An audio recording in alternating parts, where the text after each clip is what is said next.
For this session. A very special welcome to all our first-time participants. It's very good to have you here, and I really hope that this webinar will be useful for you today. This time slot is facilitated by the JBDC's Technical Services Department, which is responsible for assisting persons with their product development needs from concept to basically market. So we help persons to get their products ready for the market. Over the last 3 weeks, we have covered some critical but very interesting topics, such as reducing wait time via queue management principles, My Design DNA, and also convenient catering during COVID. If you missed any of those seminars, please don't forget that you can access them via our YouTube page, JBDC Jamaica, for full access to our virtual content. Please don't forget to like and subscribe to our page and click on the notification bell so that you can get the alert whenever we post any new content. This week, we will be exploring another interesting area, mass production for sewn products. And we have 3 individuals who will be facilitating the presentation today, and all of them are extremely passionate about fashion. But before I get into that, I just want to highlight, if you have not seen it yet, we will be facilitating questions at the end of their presentation. So all you need to do at that time is to either click on the icon indicating that you want to raise your hand, or you may type your question in the chat. So our 3 presenters today, they're 3 ladies. And we have 2 main presenters and 1 individual who will be facilitating the demonstration. So we actually have a live demonstration for you today. Okay, so one of our presenters, Miss Beverley Dacosta, She is a graduate of the London College of Fashion, and she combines more than 50 years of varied experience in the fashion industry. Her work between London and Jamaica has been divided between academic teaching, professional training for industry, and freelance couture studio work. Whilst in the UK, she was sole proprietor, operator, designer, and buyer for her 2 boutiques in Catford and Lewisham in London. She brought fashion to the suburbs of London, okay? So she basically brought high-end fashion, not just any fashion, high-end fashion. She also honed her technical skills working as senior pattern cutter and team leader in the Wallis Fashion Group, catering to international designers such as Jasper Conran. Since the 1990s, she has combined her entrepreneurial and technical expertise as a consultant and advisor to other entrepreneurs, setting up or running their own clothing enterprise, while developing her own business, Clotion, and running her own studio for a select group of clients. In recent years, she has shared her technical knowledge with students of the Enamani College of the Visual and Performing Arts, and also persons or clients of the Jamaica Business Development Corporation, the JBDC. So that's one of our esteemed presenters today, Miss Beverley Dacosta. So our next presenter, Miss Janette Armstrong. She is an international fashion consultant, and she is a graduate of the Croydon College of Art in London. She has over 36 years of experience in the fashion industry, and her repertoire involves serving as head of technical team, French Connection London, serving as roving quality controller for Jigsaw London, as well as offering technical consultations and assistance to local designers via platforms such as Collection Moda and the Jamaica Business Development Corporation's workshops and other programs. She has also served the wider Caribbean through platforms such as Caribbean Global Network, CGN, where she has served as executive producer, co-host, and creative director. She has also been involved in Caribbean Style File, an online magazine. So that's our two main presenters, and our final individual that will be involved in the presentation, who will be facilitating the demonstrations. Her name is Miss Sharon Dundas, and she is the founder of Shanioka's Collection, and she produces custom designed sportswear, evening wear, bridal outfits, and much more. She graduated from the UWI after pursuing a course in fashion design and she actually graduated with a distinction. So ladies and gentlemen, our presenters for today, Miss Dundas, Miss Dacosta, and Miss Armstrong. So welcome ladies, and you may go ahead with your presentation.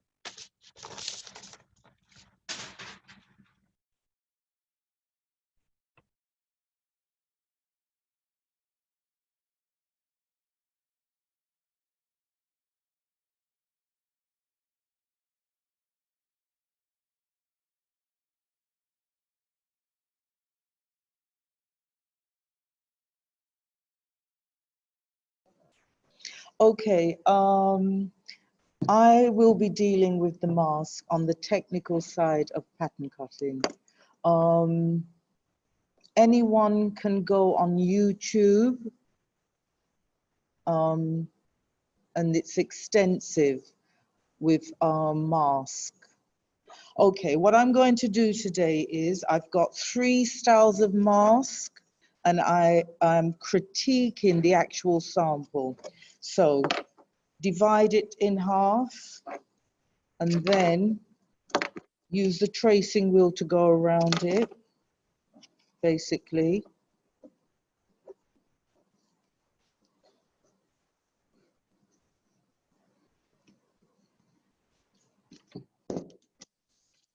This is the rough outline, squared off with the set square. This is the shape one that goes around the nose, so it fits better.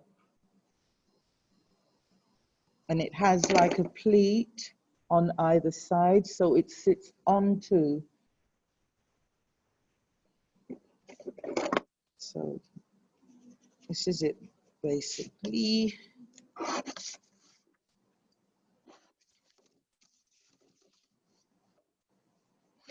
And then this would be the center front, double up. And this is how it looks. So you've got the center front marked where the fold lines are. And then, so there's 2 of these and then 1 of this one that takes, Mrs. Dundas, what did you call it? Additional filter. So it will be open here and you have the additional filters. It's usually for doctors and nurses, yes? Okay. So that's number 3. Then there's this one, number 2.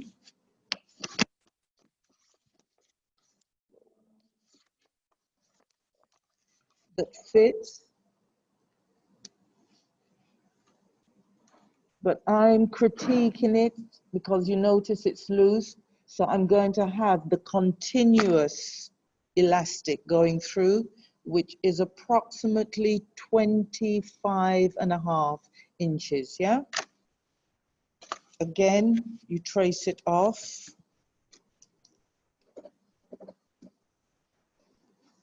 Just doing this roughly.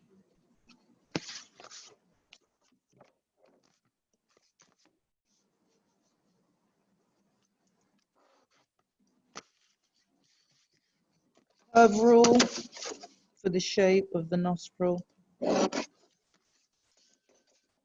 Squared off.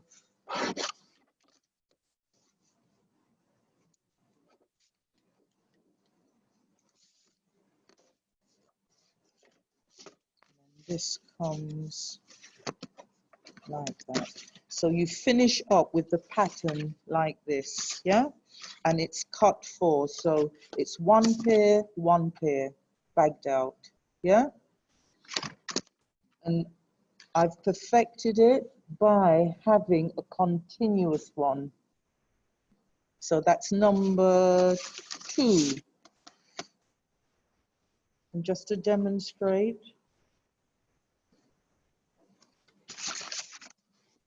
it fits much better when you have the continuous.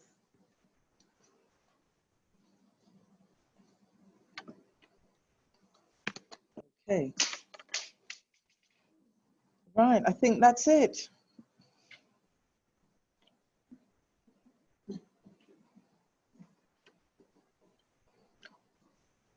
Hello, hello, hello. So I just wanted to give you a basic introduction about masks, styling and costing.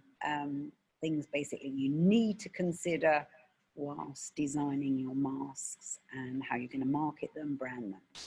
So really, we don't need surgical masks. They are to be kept for the doctors and the healthcare supporters and the N95s. You know. So let's look into developing nice fashionable masks to be worn with 4 layers, at least. Has to be 4 layers. The fabric that you should be considering is a dense cotton fabric, preferable of 600 threads per inch. Also effective is silk, spandex, chiffon. So think towards those sorts of fabrics before you even get started constructing your mask. So the fit is crucial, as Bev was pointing out there. Really, it needs to be covering all of your nose and your mouth, and preferably as close as the ears as you can get. So I'm really happy Bev has showed you 3 different ways. And the problem with the elastic just going around the ears, as you can see, it gapes between this area. So really, you need to have it pulled right back. And you can do that by putting also with the elastic there, or a channel at the end of the mask that you could feed a tie through, and again tie it yourself at the back, and that can be adjustable obviously, and you can cut your tie shorter. The thing with the ties I've noticed though, one, it's a lot of work, and 2, you have to be careful about the fabrics you're using for ties. So I have one here. Somebody has put a jersey cutting on here, but for me that snapped, as you can see, quite early. So as I say, do some testing of your fabrics please before you start construction, and also be aware how you're going to wash these, because we're going to have to wash those at least 100 degrees in hot water. So that's worth looking into as well, how you're going to clean the garment after. So there's I'm going to quickly run through the variety of styles. So you have the 4 tucks, and you have overlocked edges. Let's see if I can find some little graphics for you by splitting my screen. Doesn't seem to be sharing. Which one you want to share? That's the desktop, right? This one. And share. There we go.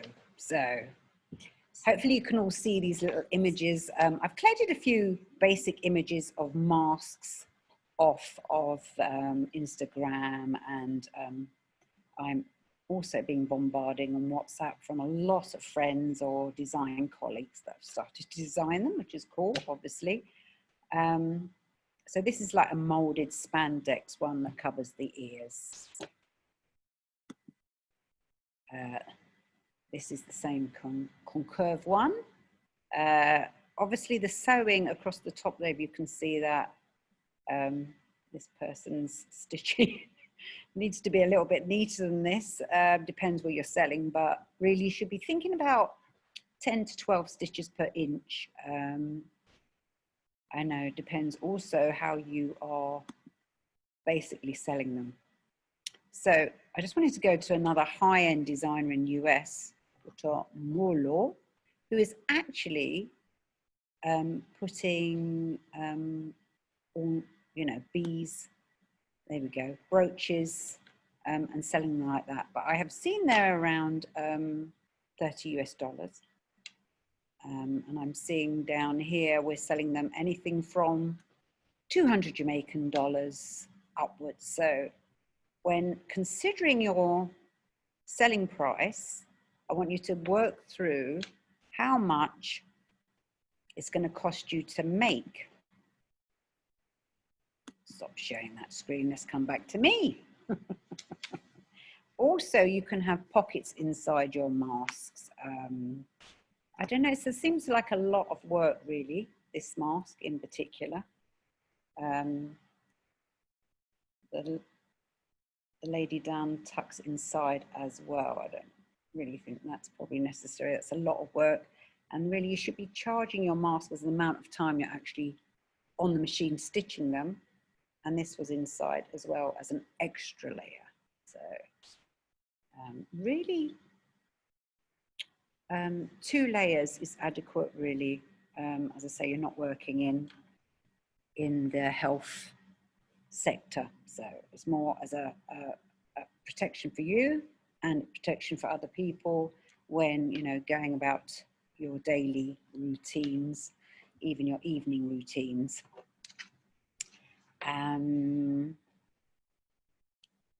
So basically, as you saw Bev doing the pattern there, to do a costing, it's probably easier to map out about 1 yard, you'll say down here, I'll probably say meter. And you place your pattern as many times as you can in that section. Go to the fabric shop and ask how much a yard of that fabric you're liking is, and you can work out how much initially the fabric's going to cost you and how many masks you can get out of 1 yard of the fabric, depending upon the width. You also need to cost in the ties and the elastic, and obviously your thread and time. So the price really is dependent on all of your costs and your market. So if you can sell to maybe an upmarket customer, you could probably put 100, 200% markup on top of your mask. But if you want bulk selling, you'll probably be looking at, you know, just doubling the cost of your mask and selling them on. And if you've got a lot of production, then the cost would be going down again, but you'll be making more. But you need to find units in Jamaica or wherever you are that can do bulk run of masks in these times. Check your supply of fabrics as well, because of the COVID. I think it's been difficult for a lot of suppliers to actually get their stocks into the country. And also the stocks of elastic are quite tight at the moment from what I've seen and heard of late. I've also heard of people driving around different areas in Jamaica where they can find different fabric suppliers because their own local stock is run out. So you need to consider all of these things, I think. And how are you going to brand your product? Are you going to sew branding on the mask, for instance? Are you going to sell it in a case? Are you going to just sell it in a plastic container? And where are you going to advertise? Most advertising, successful advertising I've seen is on Instagram. You can get out to the market quite quickly for no cost. So that's where I'd start.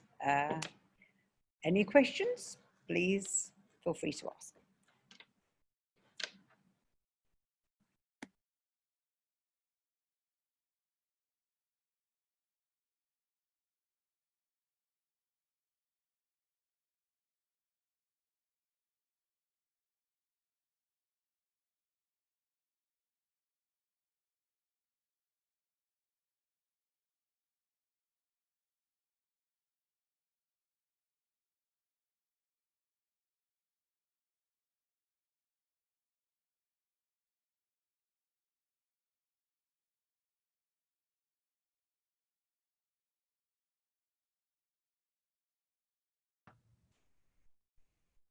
I believe we may be going ahead with the demo now.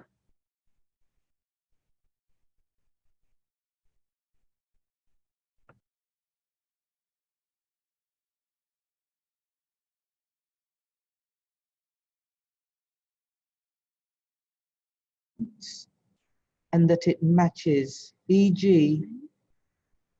make sure end to end, you mark it at the top. So which one are we going to start on?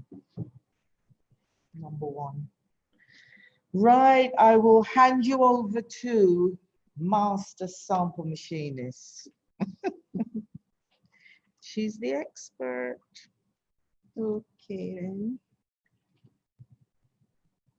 Right, remember this is the, you're going to turn it inside out. This is the top, you know? Yeah, ma'am. Okay, good.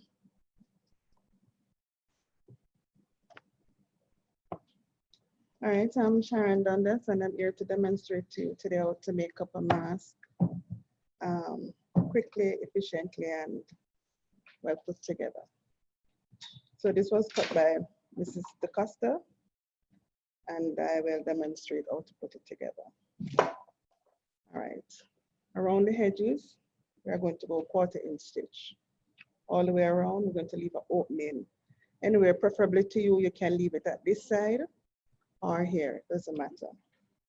So I'm going to start from. Can I interrupt you? Sure. Can I have this at the front so that they see? So turn it inside out. All right, no problem. Remember, you're the expert. We need to actually see it. All right, so we're Good. using this as our right side. Correct. Okay, no problem. So there we have it, keep the edges together.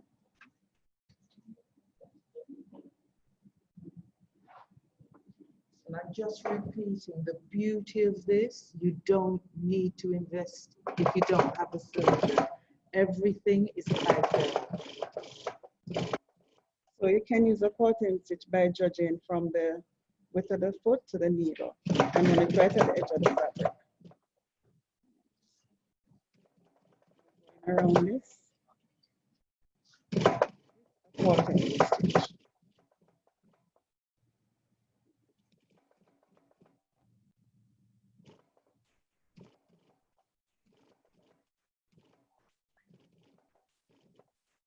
Okay, I'm going to leave my opening right here, bar tack, and I just need at least 1 inch right here.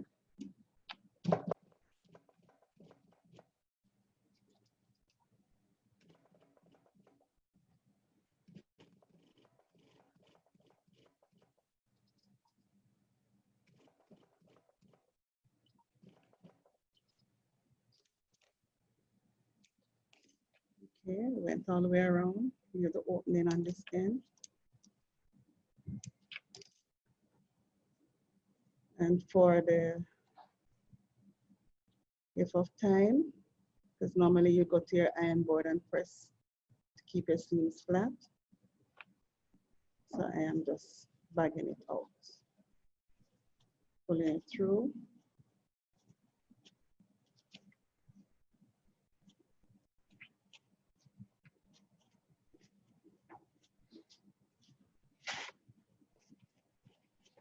There we go. Okay. To get my corners neat, I use my index finger to fold back the seam on the inside and then push it out.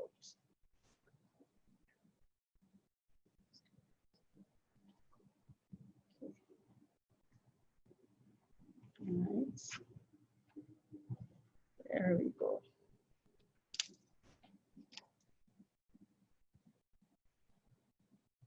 Getting the corners clean. All right.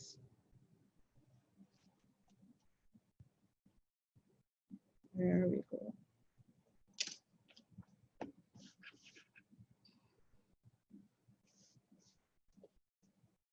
Need to bring all of this out. All right, this is now We're going to give it an edge stitch. Keep it in place.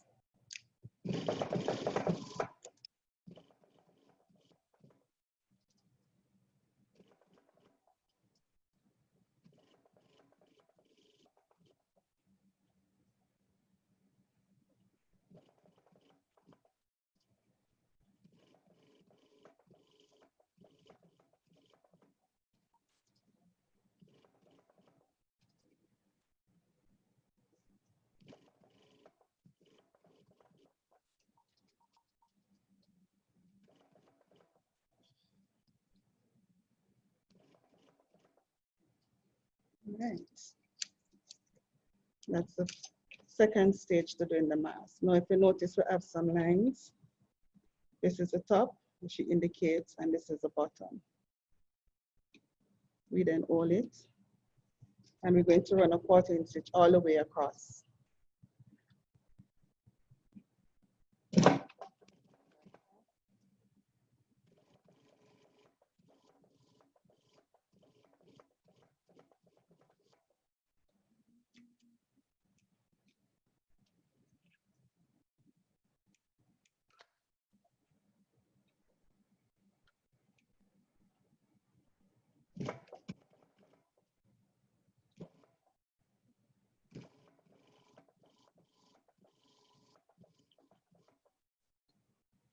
And again, for a quality finish, we need to press as we go along.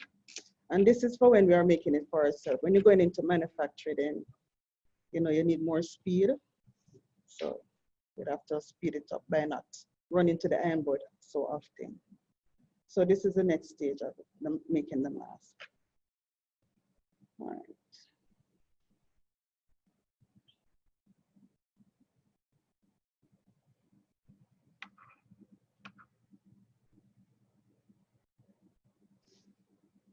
Can I get, okay. For this, yes, no, thanks. For this section, to get this fold over, this is where you get it cap over the nose and under the chin. This is the procedure. This is then folded.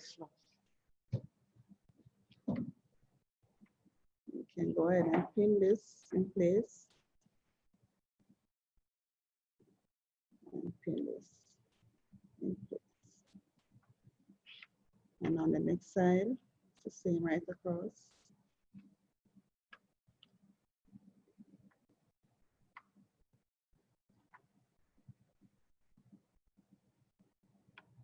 And there we go.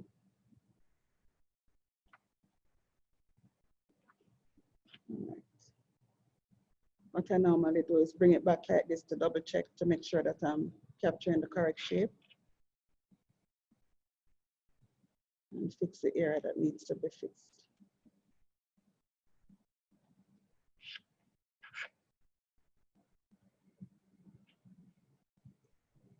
All right, this is it. Far.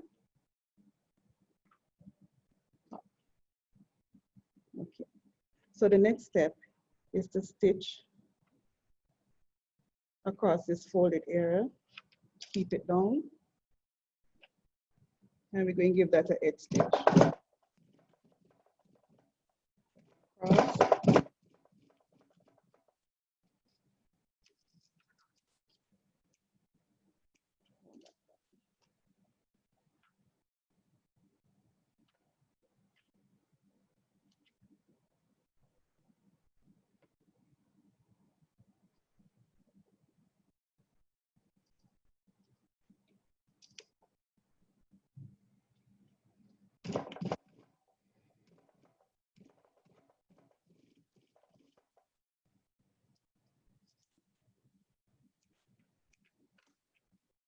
Okay.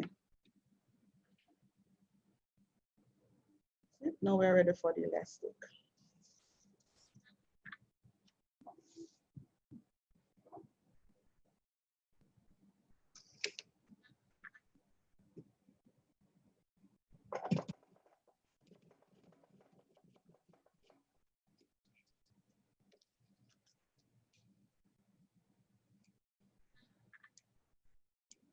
Make it in one circular shape.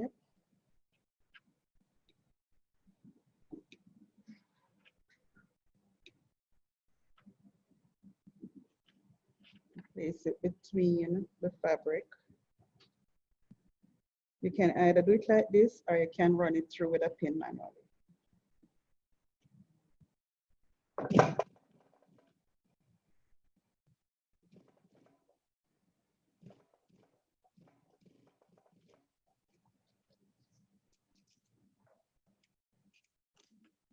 And make sure it's not twisted. Do the same on the other side.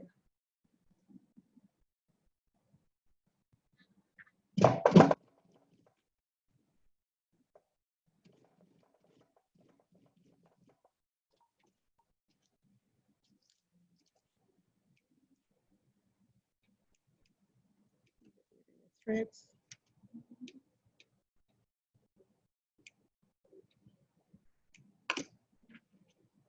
All right, where we have the joining, we want it to be properly hidden. So we're going to pull it through. Right.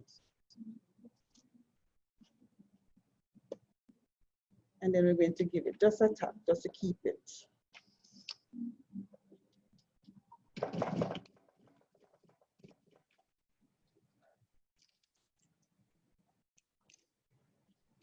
And there you have it. This is mask number 1. Dacosta.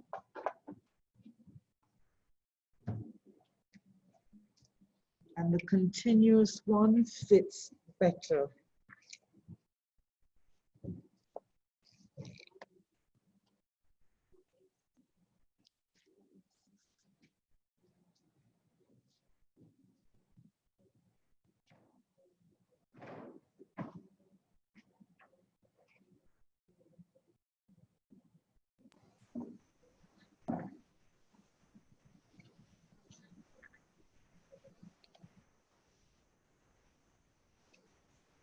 As you can see, it fits snug.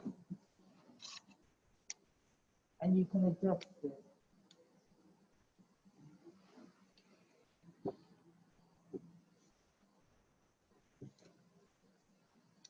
Okay, the next one is style number 3.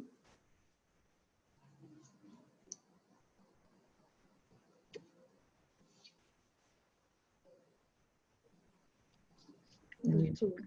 Now number 2. Sorry, style number 2, yeah? All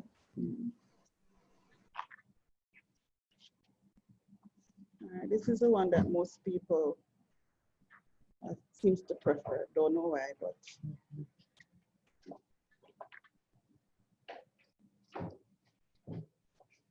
Okay, you have 4 pieces. 4 pieces.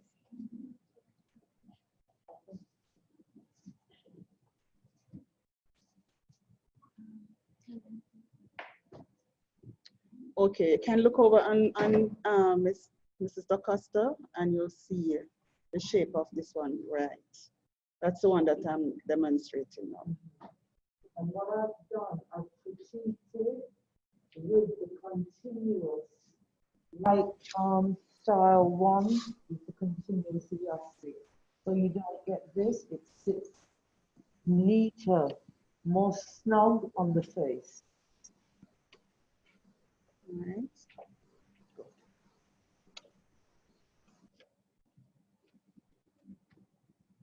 Okay, so this one carries a half-inch seam right around the mouth chin area.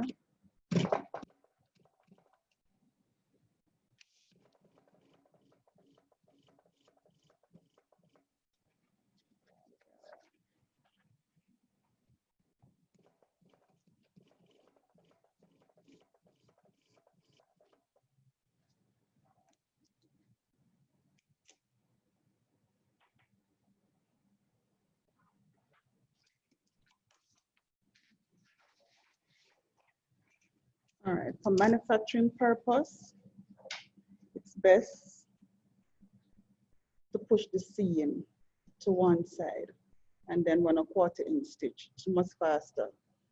For personal purpose, persons can just open the seams, open it flat, And again, just press it for it to stay. But I'm going to do the 1/4 inch stitch. That keeps the seam in place.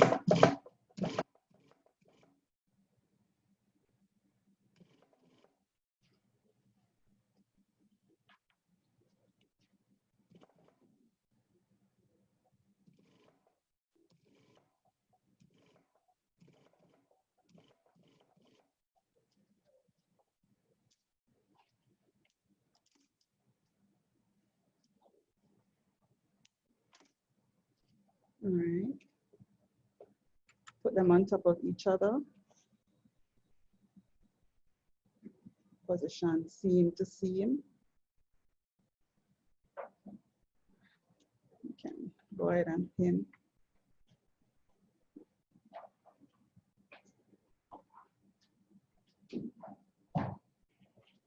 And also pin here.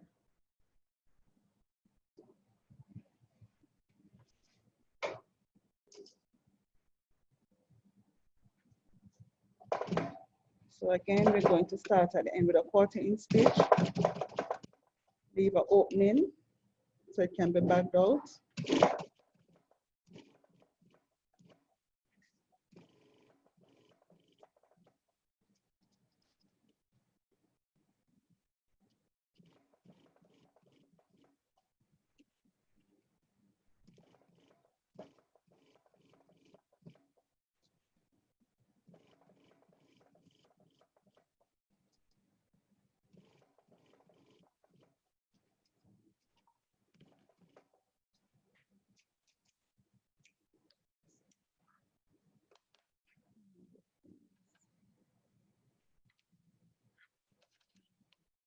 Okay, for your corners to be turned out properly, what I'll do, I'll just cut off the extra fabric right across from the edge. 4 corners. And because of the curve, the dent in here, coming out on the other side, so you need to just put some small notches. Try not to cut the thread. Just for the top area, because it have this curve.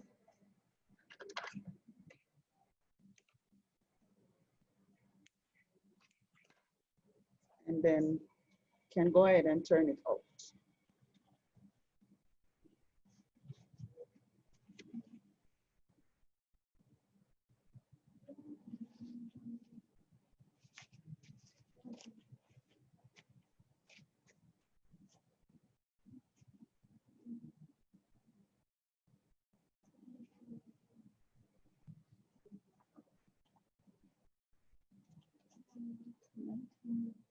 I'll just use a pin to help bring out the edges.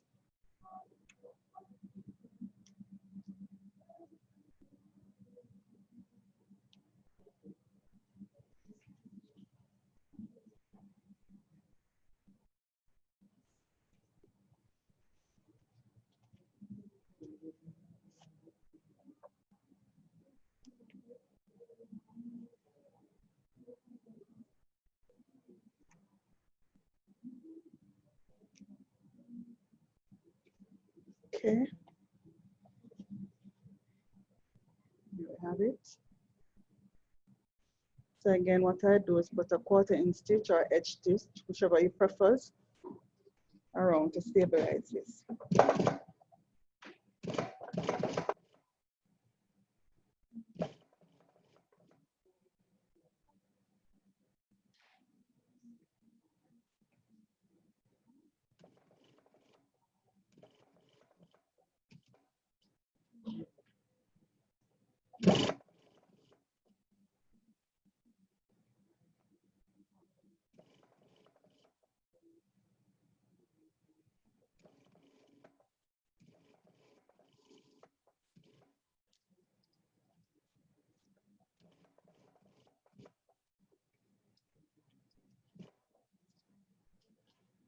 Right.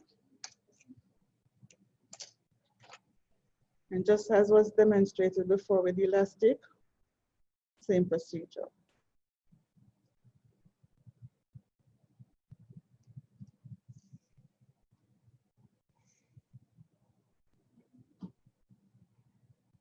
Make sure the elastic is not twist.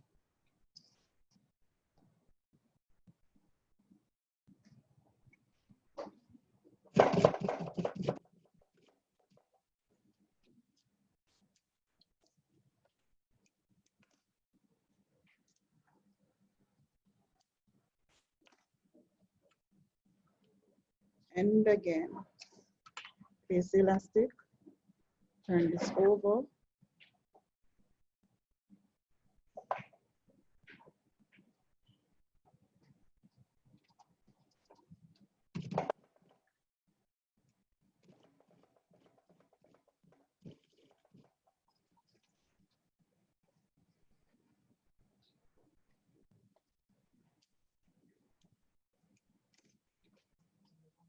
Same on the opposite side.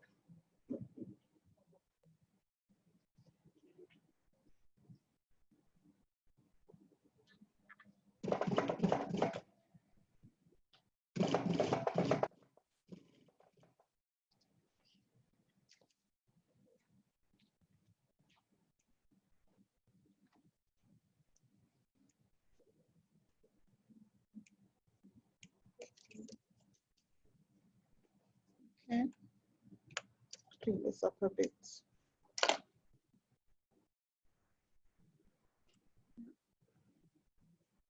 So there you have the second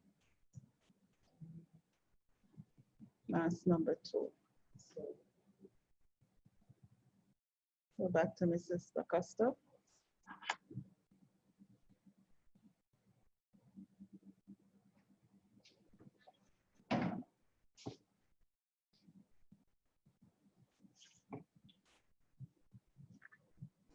So here we go again.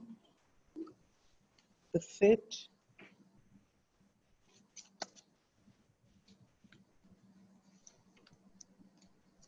You see how it fits snugly? Snug.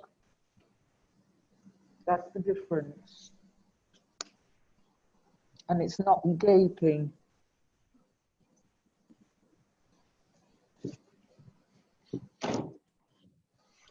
Not gaping.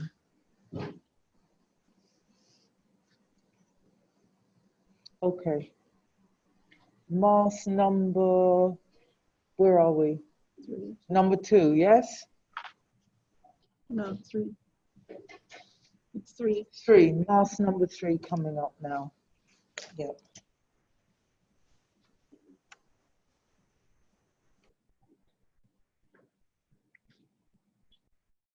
All right, this one is done to give additional protection. What they call the filter, you add your additional piece. So we have 2 pieces, which is half or a little bit over half of what the mask is. Again, this is the right side. So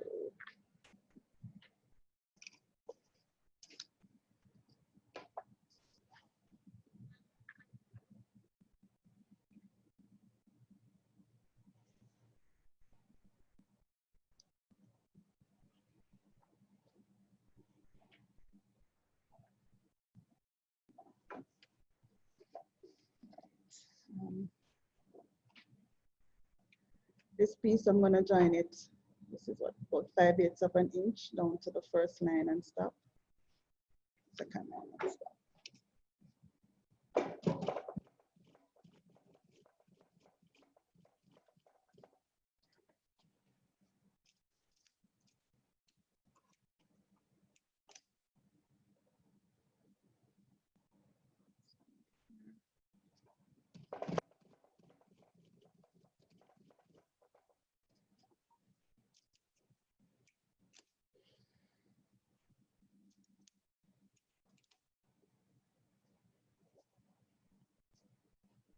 This is a space that you can put your additional protection in, especially when the fabric is this layer, this thin. So what I'll do, I'll just bring back the seam, as I said, in the interest of time, and just finger press it. Fold this down.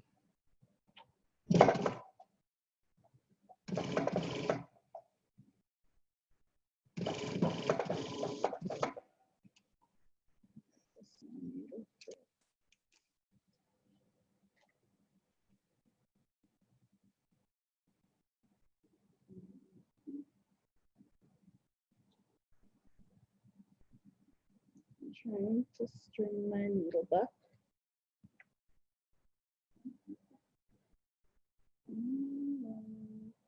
There we go.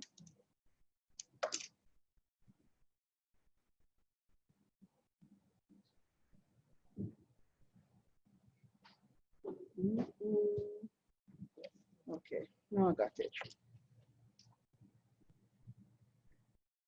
All right.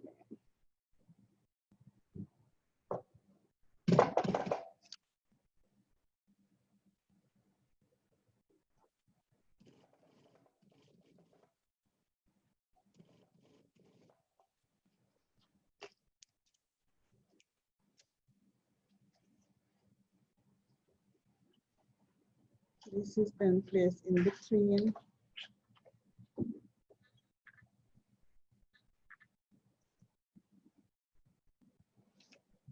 both layers. All right, I think I'm going to machine this a little bit different. Let me just remove a section from this.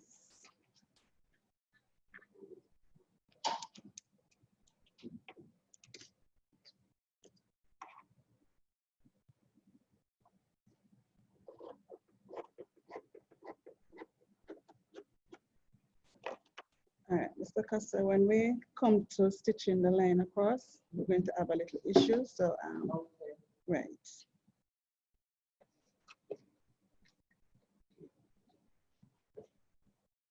So first, what I'm going to do is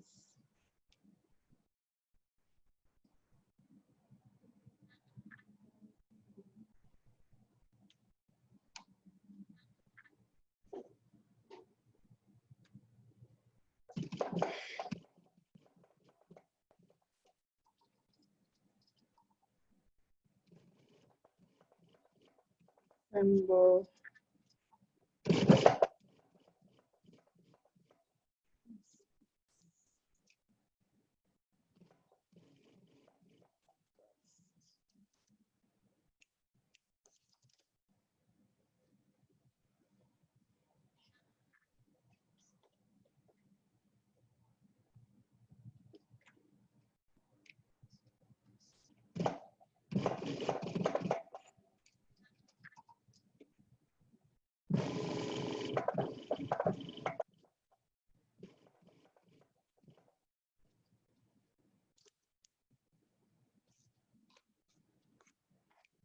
all right, this section is the top that is supposed to go directly over the nostril and under the eye.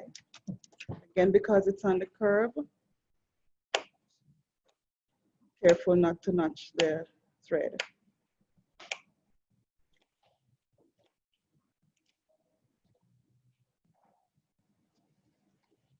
Then we are going to bag it out.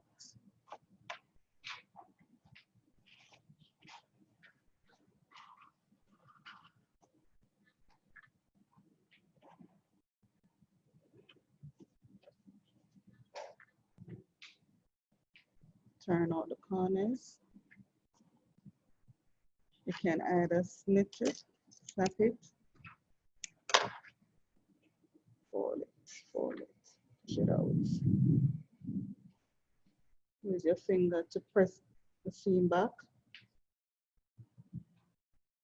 directly on the thread to get the corners out clean.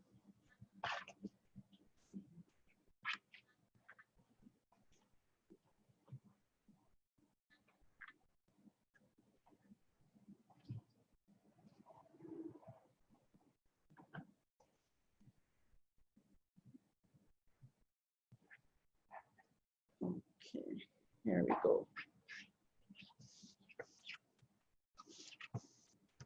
All right.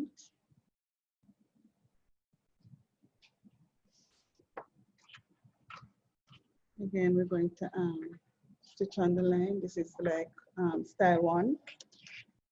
So we have a 1/4 inch seam right across.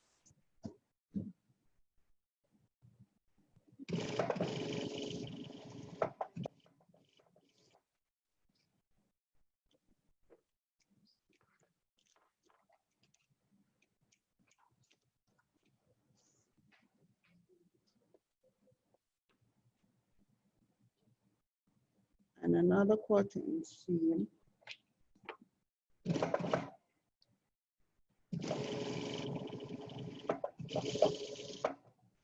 Right across.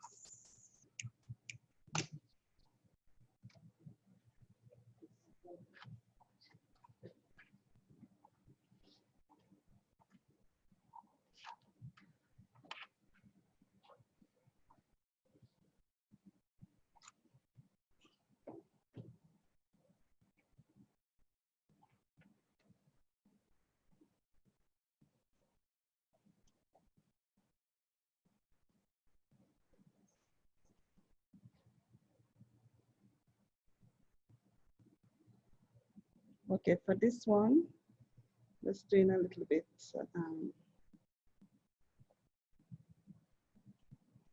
stitching detail to hold this down.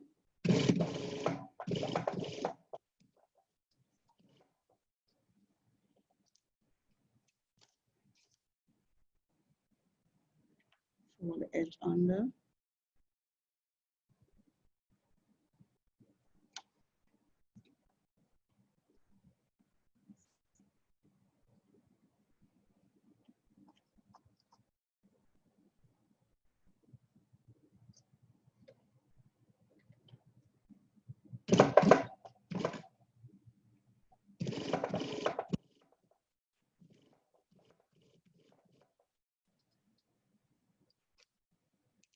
Get my bobbin is out.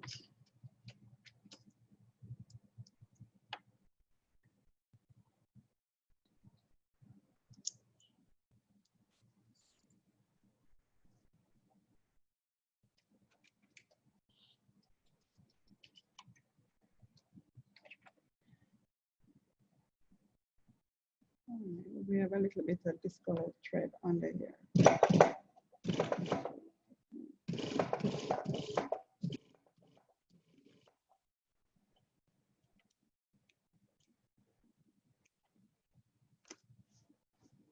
Okay, additional protection. There.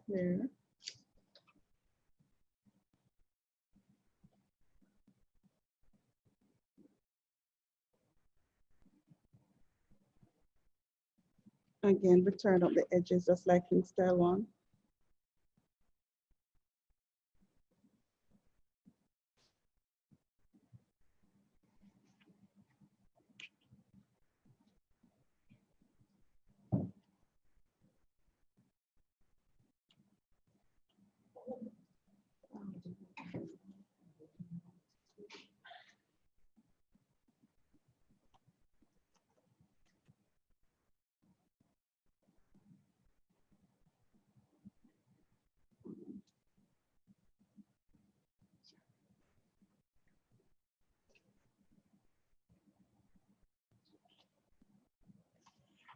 Let me get rid of some of this thread, it's a bit messy.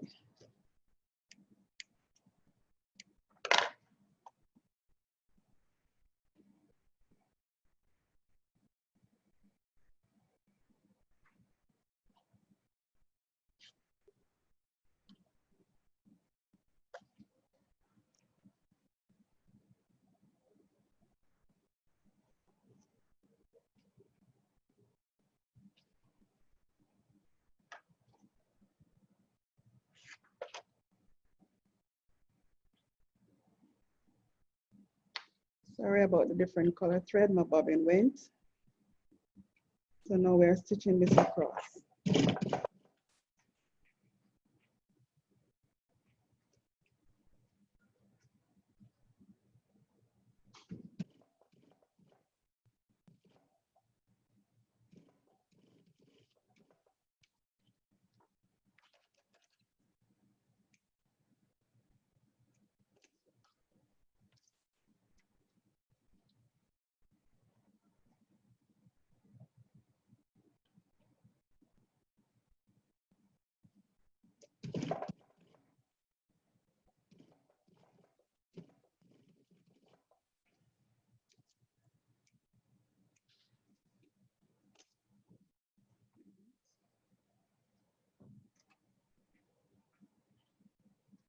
check it again.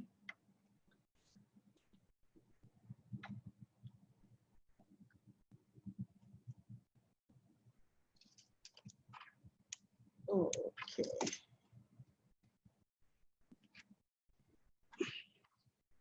All right, this where the elastic is on this side now, you fold over this edge and then you fold this back like this. And we're going to do a stitch across on both sides, and then you can run the elastic through by a pin, bar tack, as in the two other examples that were shown. And this is the one that just goes behind the hair. All right, back to Mr. Custer.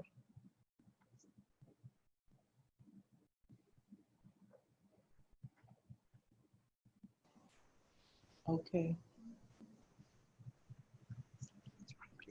Okay.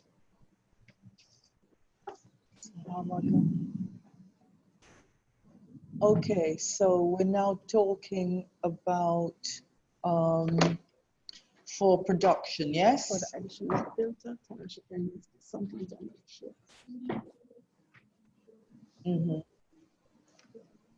So this is yet another one that you can have this in the middle for the extra, what did you call it again?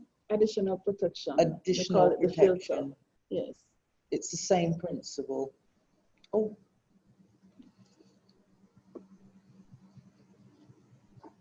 Push it down. Mm-hmm. Bring it over your nostril. For your face, you want me to put it on? Yes. Hold on, hold on. Mm-hmm. Okay, so. Okay, mass production now. It's crucial that the basic, because everyone's doing masks, but they have to fit correctly. Crucial. So I showed you the technical side. So there are other ways that you can do now for, e.g., you can put lace.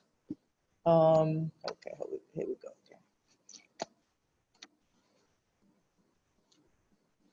So you've got your basic fit. You can have like gather lace along here. You can also add like here, a scarf. There's different things you can do. You can also put like rhinestones or motifs, different things to make it different. There's several other ways you can make it different. So motifs, lace, you can also put, you know, several different things. You can even put like zips as well, zips, all different to make it different, you know, for production.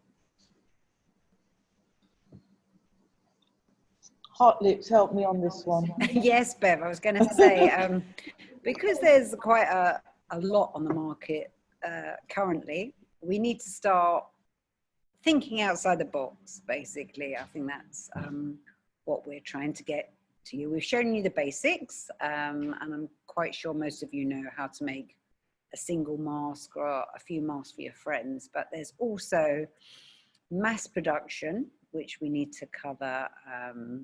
So if you've got a big order, for instance, lucky you. If you get a big order, obviously you're going to have to bulk buy the fabric. Now, if you can find a small unit to sew that, you will have somebody laying up the fabric. You will have a line machinist. These will include maybe someone just doing a section of the mask, or somebody doing the whole mask, which is a piecework. So the cost for manufacturing needs to be broken down.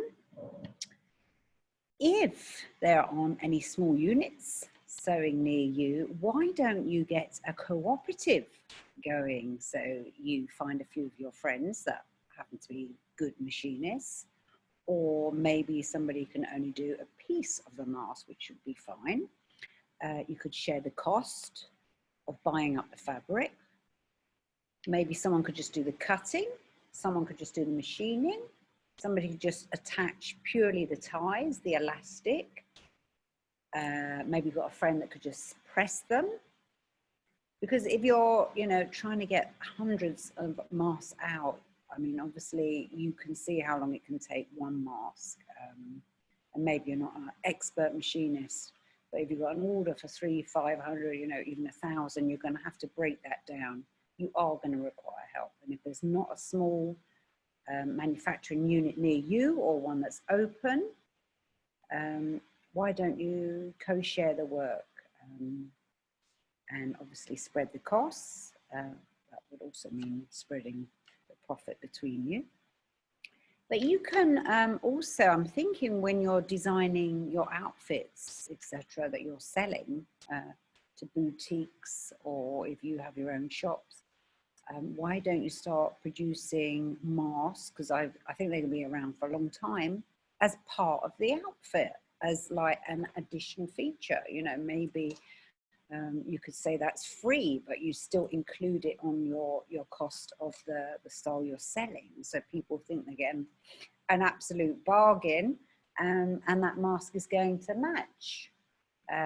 We found some really cool masks on the internet that actually Bev sent me, if I can find them. No, I haven't come. Oh dear.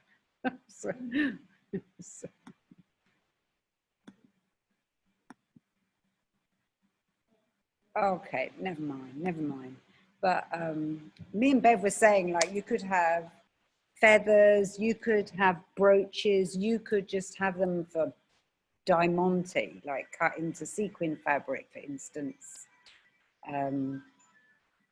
There are so many different ways rather than just the basic mask, because I think the masks are actually going to be around for a long time. So I think it's going to be a part of your wardrobe, you know. So why not have something fashionable? Why not do something differently? Why don't you buy different fabrics? You have to make yourself stand out from the box now, because obviously there's some, you know, good masks out there, but they're all looking the same at the moment. So I think it's worth investigating, you know, different design ideas rather than just doing the same thing everyone else has done. We just wanted to show you the basics, and obviously that's where you're going to start from, but there's loads of ways you can make yours stand out from other suppliers, as we say, different fabrics, embellishments. And I'd like to add to what you said. You mentioned the outfits. Can you imagine having an asymmetrical outfit, e.g., one side you block it, like one side's red. I'm biased, I love black and white, so one side's black, the other side. Then you do your mask to make it an outfit, and you do it the same. You know, we're going to be wearing masks. I will say it's going to be part of our lifestyle, and at least for the next year. So what you were saying, which is excellent, incorporate the mask with the outfit, yeah? And price it, because it's all sales tactics, I don't know, but you price it as part of the outfit. So you're doing a dress, include the mask with the dress. Excellent idea.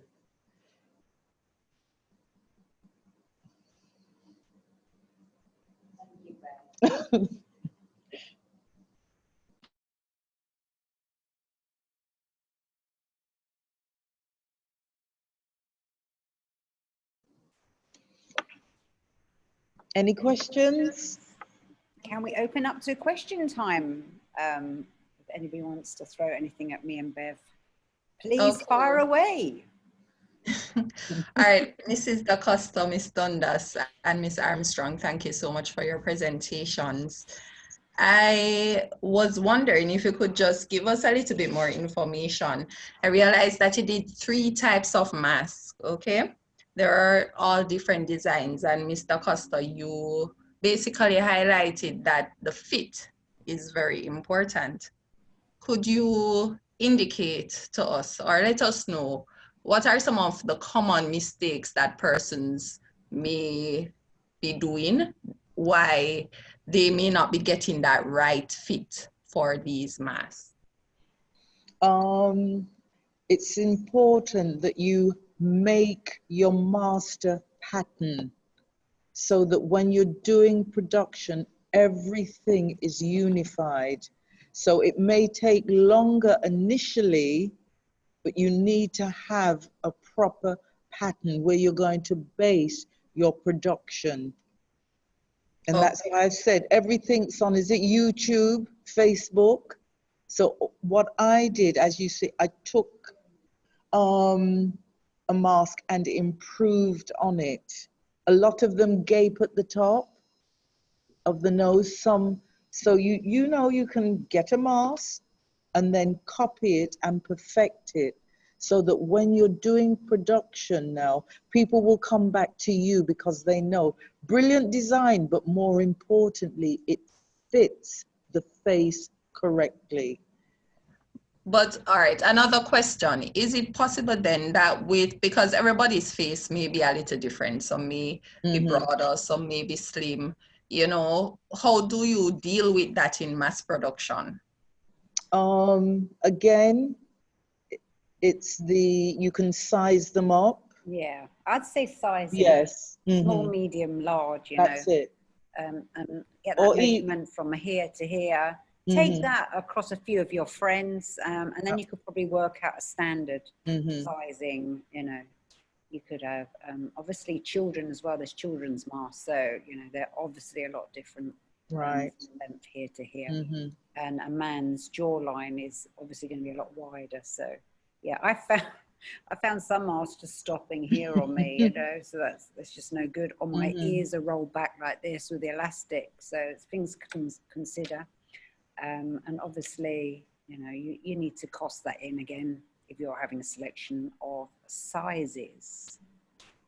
Okay, so basically, Ms. Armstrong and Mr. Costa, you're saying the best thing to do is to develop a pattern and then standardize based on whatever sizes. So if you're going for small, medium, or even large, so that should be able to assist persons who may have different sizes or the shapes of their face may be a little different or so forth. So that should address that issue. And what you could do, you can also have small, medium, medium, large, and then male, female, and as you said, children. Okay. And the elastic, remember, will stretch. So yeah, you've got more flexibility then, yeah? Right. Okay, well, that's good. And the same would more or less apply if you're doing the additional products that would complement the mass that you're producing, right? All right, just one more thing before I open it up fully to persons who may have questions for you. In terms of mass production, can you just outline some of the core elements or the key pointers that one should consider if they want to go ahead with mass production? It may be with mass or any other sewn product that, you know, they may want to explore that option with. Can you just list some of the areas, the key areas that one should consider before they embark on this venture? Oh, okay. Let me step in on that one. So within mass production, you really need to make sure that you have the fabric supply to start with, you know, because you're obviously not doing one or two. You need to make sure you have a constant supply of the same fabric, if that's how you want to keep it, or you have a good selection that you can do thousands of masks from. You need to be booking space in a local factory, or you need to work out a timeline when you need the delivery by, how many people you're actually going to need to work on the product if you're going to be doing it with a cooperative. Price points are very, very important as to how long you're spending on the mask, what you're actually putting on the mask, and basically how you're finishing them off if you're putting them in extra packaging. All of that cost is really important that you sit down and calculate, otherwise you're going to be out of pocket, and that's sort of a pointless exercise. There's also the incubator. They can use the facility here as well. That's another possibility to, you know, save on cost. Okay, so to try and get a space that is affordable then as well, that can facilitate mass production. Okay, so those would more or less summarize some of the key factors that person should consider. I have seen where one of our participants has said that in manufacturing there should be a sequencing of operations according to an operations breakdown and a product specification. So the mask could be moving from one end of a short production line to another, with each operator performing one or two operations. Yeah, that's this makes piecework. it go faster for more complex products. Masks are relatively simple and could be done by one operator. So this is from one of our participants, Lisa Calendar. So you fully agree with that statement?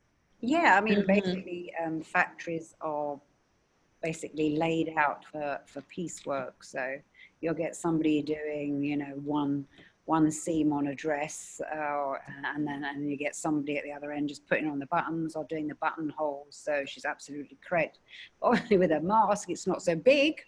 So it's not particularly going to take a machinist that long to do. But you can, you know, you'll find in manufacturing units, you've probably got somebody just putting the elastic on, or they're just making the ties, or, you know, the final bit is they're just pressing them, and then you're going to get somebody, a line manager should be there just checking every stage to make sure that's functioning properly and everyone's doing their job as they should be, because quality control, again, is very important with the mask as it is with your garments.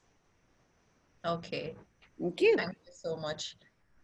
Any questions from our participants? Anybody has any burning issue that they would like to put to either Mr. Costa or Ms. Armstrong? Please go ahead and type your Mrs. question. Dundas, any comments? Right.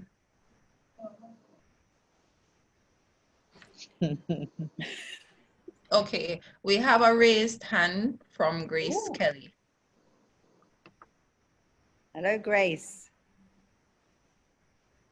Can we unmute Gracie? No? Okay, I guess we should be hearing from her soon.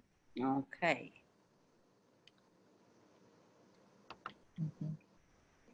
I don't know. Hi. Hi, Grace. Hi, how are you? Great, you? Good. I was just saying that in terms of making masks, I'm making masks.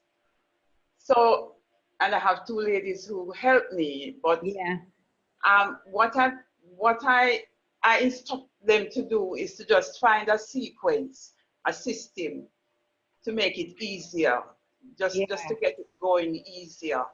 And in terms of mass production, for me, I find that I need to choose the fabric well as well. Yeah. Some, like, I ended up using stripes with 3 different colors. And I don't like seeing one color, one thread along the 3 different colors. Yeah. So, well, I didn't do a lot of those because I had to be changing the thread. So it's just to choose the fabric in terms of when you're doing mass production. That is what I find as well. Because the stripes need to match if you're doing stripes and the plaids and the everything. So it's just choosing the right fabric. Definitely. I think there needs to be a lot of thought going into what fabric you're using. As you say, some Yeah. fabrics are a lot easier to sew than others.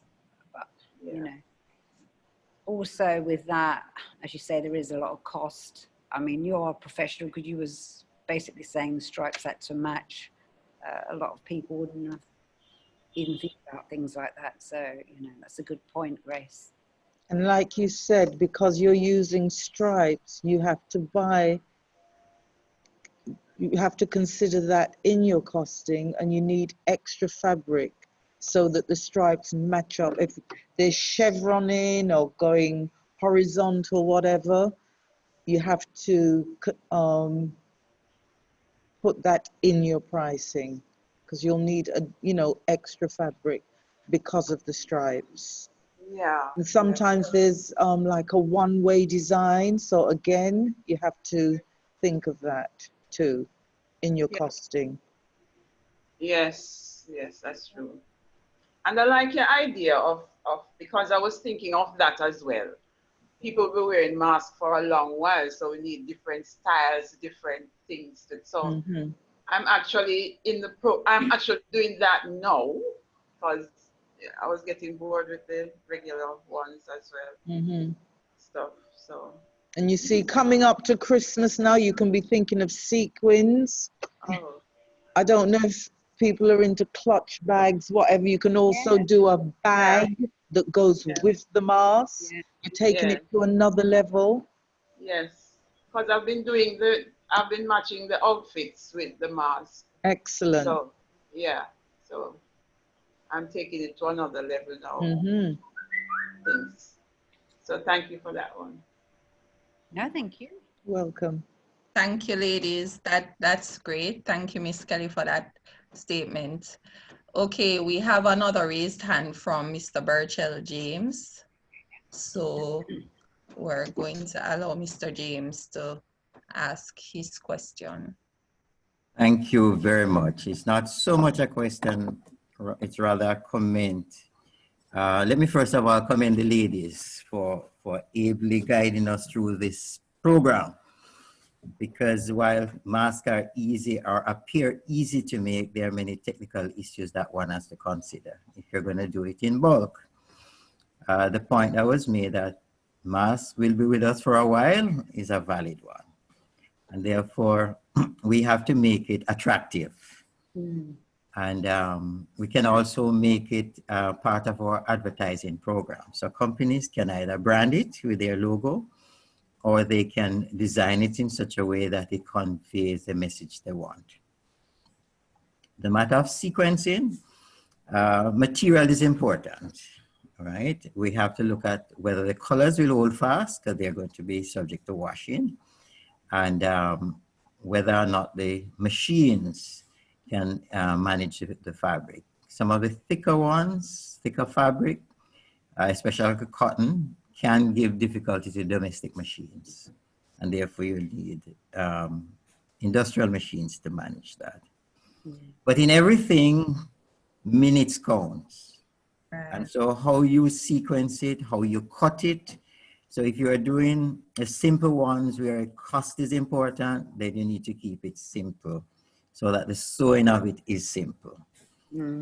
If you're going for fancy designs, as we can have head scarf, we can have head gears going with it. And I want to interrupt you. I'm getting very excited now. Also for men, I'm thinking now, we have caps. Ties. It would be good to have the tie as well as the mask matching. Well, you raised up a very valid point. I wear tie regularly. And I had my mask on, and it was just below my chin, and they say, your tie isn't straight. Simply because the mask was distorting that. And so, yes, you need masks that will match your formal outfit. So it's not just mask per se, but it's a whole. And it's also like the handkerchief that you put in on your jacket. That's correct. That would be nice. The mask, maybe the handkerchief, and/or the tie. And the bags that you referred to a while ago, the clutch purse and all that. All right, so it's a market, and I'm happy that you raised the issue that the incubator is there to assist the small Absolutely. producers, because we have the ideas as has come out, and you need somewhere where you can translate it into reality. And so I must commend JBDC for the outstanding work it's doing, and thank you for today's presentation. It's as valuable as all the others. Thank you. Thank you. Thank you. Welcome. Thank you so much, Thank you. Mr. James. We appreciate that, and we appreciate your input. You raised a very valid point. You know, people are always looking towards branding their products, and what better way to do that than to have that branding on a mask or anything else? So it was very useful. So thank you very much for your input. Okay, we have a question from Judith Gale. She's asking, are there any health guidelines or regulations re-exporting masks overseas? Exporting. Manufacturing, they need to be at least four, sorry, I'm choking, 4 layers thick. So, and you obviously need to be breathing through them. So you need to cover your nose, you need to cover your mouth, and obviously they need to be tight near the ear. But with regards to exporting, I'm not sure on that one if there's any health guidelines. Maybe we'll have to check online for you on that one. I would think there's like the medical standard, how you know you're supposed to follow the guidelines, but as I say, you are not working towards supplying health workers, so it's, you know, it's basically a safety, yes, but it's not going to always keep you 100%, you know, away from germs, like to the degree where you're working with people that are actually sick from illness. And there's the basic Lysol spray, but again, you have to make sure that the fabric doesn't run, you know, so Right. that's the other aspect of it. Right, and I think that's very important because with the mask right now, you will have to be washing them so often. So if there are actually fabrics that will run in no time, you will have to be replacing them. So, And remember, we have the Jamaican bandana and our famous colors, red, green and gold with the red, you know. That would be a good export line, I suppose. yes, definitely, or the colors of Jamaica. Jamaica, yeah. Persons love brand Jamaica, so Absolutely. Yeah. that would be a goal Be great. for international markets or regional markets. Okay, so just to highlight as well that due to COVID, our incubator facility is currently not operating, but we are aiming to open that up soon. So more or less, the public will definitely be informed when the incubator facility is up and running, you know, while we try to navigate the new processes and procedures that will have to come with COVID.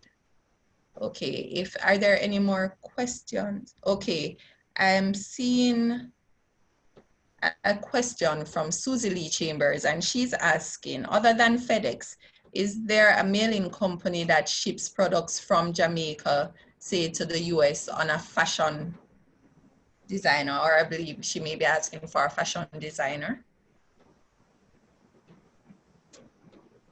So are you aware of any company that she may use?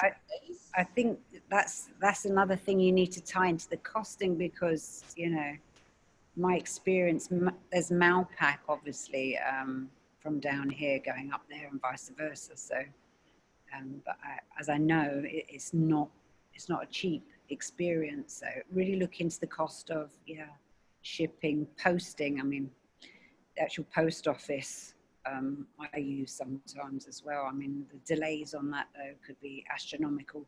So yeah, all of that needs to be costed into your mask though. or the customer has to pay for, you know, you to FedEx them up or ship them up, however you're going to do it. But I only know Malpack from here, or so I think FedEx is probably quite extremely expensive. Okay, well, okay, she's actually a fashion designer, and Mr. James has actually indicated that Jamaica Post is very efficient in delivering products to North America. So I believe they may be even more affordable too. Yeah, yeah. And he has said that they are only doing express service now, apparently, just for anybody else that may be curious. Okay, are there any more questions that anybody may have for our presenters today?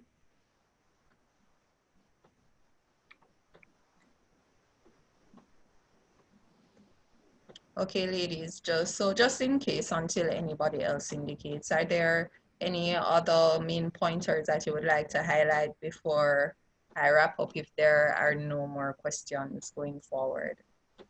Any final words that you would want to? Okay, I am seeing where Mr. James may have his hand up. So Mr. James, you may go ahead with your statements. Thank you very much. My hands are small. That's why you missed it. No, just to indicate that someone raised a question about exporting masks. Right.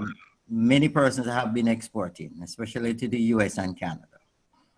So there is a market. There is no greater regulations than what we would have locally.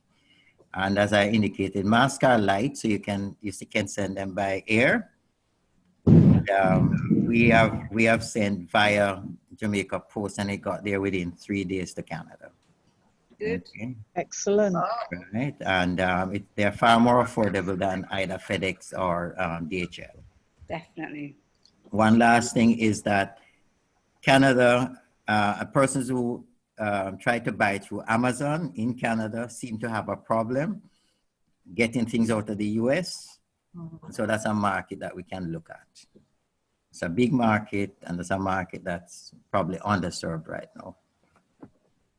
Wow, thank you so much for that, Mr. James. We appreciate your input. So, okay, Audrey Ivadny is asking if there are any dimensions for the mask, if they are available. Are they available anywhere? Could you repeat that, please? Okay, Audrey Ivadny is asking, are there any dimensions that could be utilized for the mask, and are they available? Well, as I said, was it YouTube, Facebook, everywhere? You know, you can actually buy a mask and trace it, try it on, improve on it. Because remember, we've already discussed, we've seen masks, everyone's making masks, but not all of them fit correctly. So that's crucial.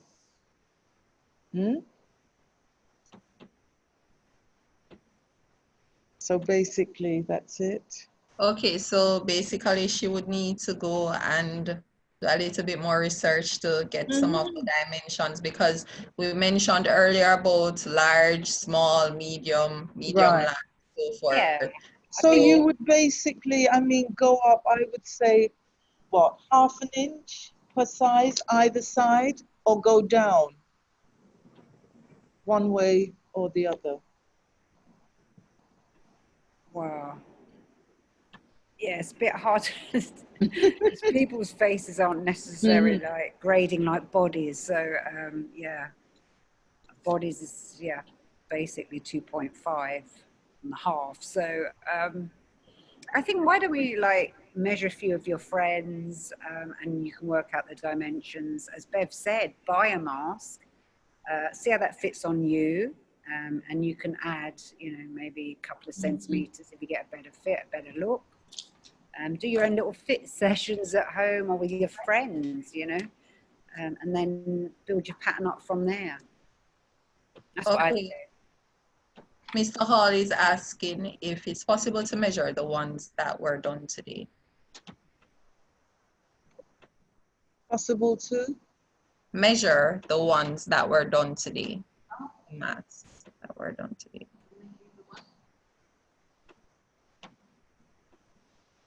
So what? From what?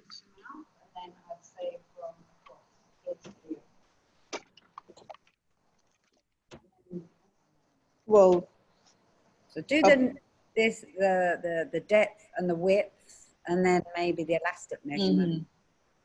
so it would be like this. Oh, you can put me on.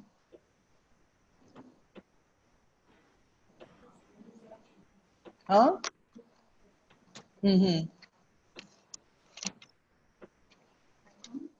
Yes, good. Yes, No, that's fine.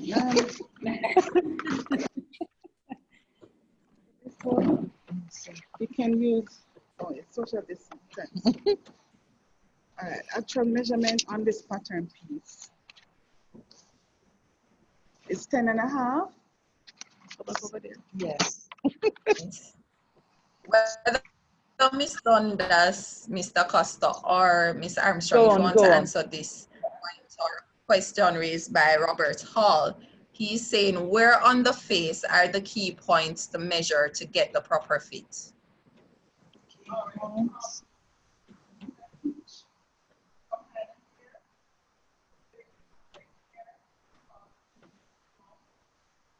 Turn on your mic, please, Mr. Dundas, if you want.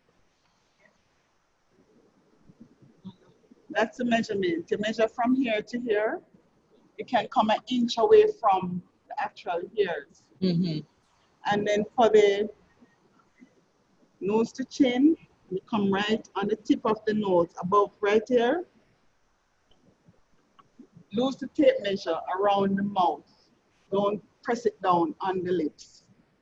And you come under, about an inch under the chin for that measurement. But for me, as Mr. Costa was mentioning, YouTube, that's where I got measurements from, and I find that they works very well. They give you the shape, they give you the measurements, and they show you how to size them. So for a person who wants pattern pieces, you can just go on YouTube, scroll through, and you'll find measurements, even for children. So you can use that media, right? But if you're measuring yourself, as I said, don't press the tape measure on the lips. Just come above the nose bridge here, release it across the mouth, the lips, and you come at least an inch under the chin. And then an inch from the hair. Again, don't press against the lips, back to an inch there. You get the measurement here and the measurement there. Okay.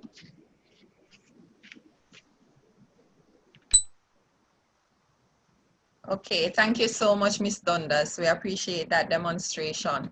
So as I was saying before, I'm not seeing any more questions right now. So as I was saying before, if you have any final words or pointers that you would want to just give persons before we wrap up fully, Ms. Armstrong, Mr. Costa, or Ms. Dundas, you may just go ahead right now if you have any final words. Any final pointers or considerations for persons who want to embark on sewing, doing mass production for sewn products?